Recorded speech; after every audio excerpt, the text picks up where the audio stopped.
আজকে আমার আলোচনার বিষয় পুরুষাঙ্গ বড় করা যায় কিনা।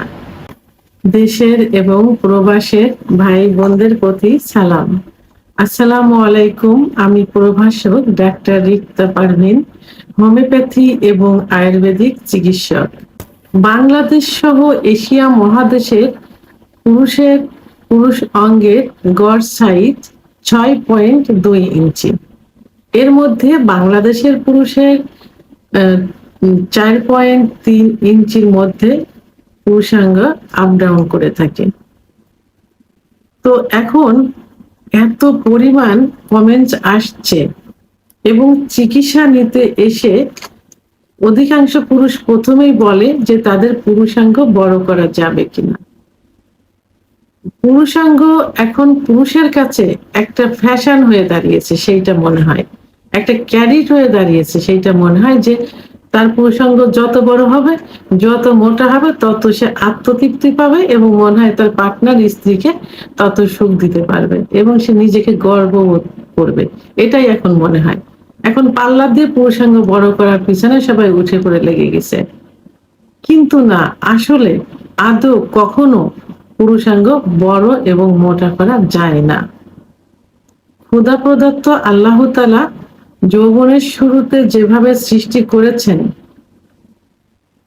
অর্থাৎ যে একটা নিয়ম দিয়েছেন যে পুরুষের পুরুষাঙ্গ 14 থেকে 18 বছর বয়স পর্যন্ত বড় হয়, 18 থেকে 25 বছর বয়স পর্যন্ত মোটা হয়, এর বাইরে কখনোই কিছু করা সম্ভব না। কিন্তু এই যে বড় হওয়ার বয়সটা এবং মোটা হওয়ার বয়সটা, এই সময় যদি যৌন অত্যাচার করা যায়, অর্থাৎ হস্তমৈথুন ইসলামের দৃষ্টিতে সম্পূর্ণ নিষিদ্ধ, তারপরেও 2-3 বার মাসে মেডিকেল সায়েন্স অনুযায়ী করতে পারে, তার থেকে বেশি যখন করবে সেটা কিন্তু নেশায় পরিণত হয়ে যাবে এবং কিছুটা কিন্তু লিঙ্গের উপরে প্রভাব পড়বে এবং বিছানায় ঘর্ষণ দিয়ে বীর্যপাত করে লিঙ্গের গোড়া শিরাগুলো কিন্তু নিস্তেজ হয়ে যায় এবং ঝুলে যায়।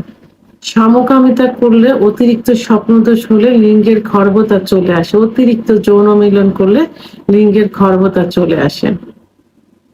এখন এইগুলো করার কারণে সর্বোপরি পুরুষের যে হরমোন থাকে, টেস্টোস্টেরন হরমোনের কমে গেলে যৌন অক্ষমতা আসে এবং লিঙ্গের খর্বতা যৌন অক্ষমতার একটা পার্ট। এখন এই কারণে যদি লিঙ্গ ছোট হয়ে যায়, চিকুন হয়ে যায়, আগামোটা গোড়া চিকুন এবং শিরাগুলো ভেসে থাকে, সেক্ষেত্রে চিকিৎসার মাধ্যমে এটা পূর্বের অবস্থায় ফিরিয়ে আনা সম্ভব।